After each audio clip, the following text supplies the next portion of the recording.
ಮನೇಲಿ ಎಲ್ಲ ಕೆಲಸ ನಾನೇ ಮಾಡ್ಬೇಕು. ನಾನು ಎತ್ತಿರೋದಂತೂ ಬರೀ ಫೋನ್ ನೋಡ್ಕೊಂಡಿರುತ್ತೆ. ತಾಯಿಗೆ ಹೆಲ್ಪ್ ಮಾಡ ನಾನು ಬುದ್ಧಿನೇ ಇಲ್ಲ ಅದಕ್ಕೆ. ಆಯ್ತು ಕೊಡು ಮಮ್ಮಿ, ನಾನ್ ಬೆಳ್ತೀನಿ ಕೊಡು. ಬೇಡ ತಾಯಿ, ನೀನ್ ಬೆಳಗೋದು ಜಿಡ್ ಹಂಗೆ ಇರುತ್ತೆ. ನಾನೇ ಮಾಡ್ಕೊಂತೀನಿ ಹೋಗಮ್ಮ. ಈ ಮನೇಲಿ ಕಸ ಕೂಡ ಯಾರು ಗುಡ್ಸ್ಕೊಡಲ್ಲ. ನನ್ ಮಗಳು ಅಂತ ಅವಳೆ ರಾಮ ಏನಂತ ಹುಟ್ಟಿದಾಳ. ಮಮ್ಮಿ ಕೊಡು, ನಾನ್ ಗುಡ್ಸ್ತೀನಿ ಕೊಡು. ಯಾಕೆ ಸೋಫಾ ಕೆಳಗಡೆ ಎಲ್ಲ ಹಂಗೆ ಬಿಟ್ಬಿಟ್ಟು ಹಿಂಗೆ ಹಿಂಗೆ ಹಿಂಗೆ ಅಷ್ಟೇ ಮುಗ್ದೋಯ್ತು ಕಸ ಗುಡ್ಸೋದು. ನೀನ್ ಕಸ ಗುಡ್ಸೋದ್ಕಿಂತ ನಾನೇ ಗುಡ್ಸ್ಕೊಂತೀನಿ.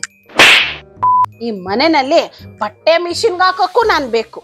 ಮಿಷಿನ್ ಹೋಗಿಯುತ್ತೆ, ಬಟ್ಟೆ ಹಾಕೋಣ, ಒಂದ್ ಸ್ವಲ್ಪ ಫ್ರೀ ಕೊಡೋಣ ಅನ್ನೋದೇ ಇಲ್ಲ ನಾನು ಎತ್ತಿರೋ ಮಗಳಿಗೆ.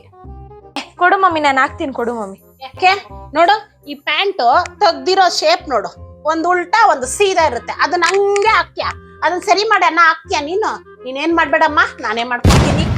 ನೋಡಕ್ಕಾಗ್ದೆ, ನಗಕ್ಕಾಗ್ದೆ, ಅಳಕ್ಕಾಗ್ದೆ, ಬಾಳಕ್ಕಾಗ್ದೆ, ಸಾಯಕ್ಕಾಗ್ದೆ, ಮರಿಯಕ್ಕಾಗ್ದೆ, ನನ್ ಬಾಳ್ಗಷ್ಟು ಬೆಂಕಿ ಹಾಕ.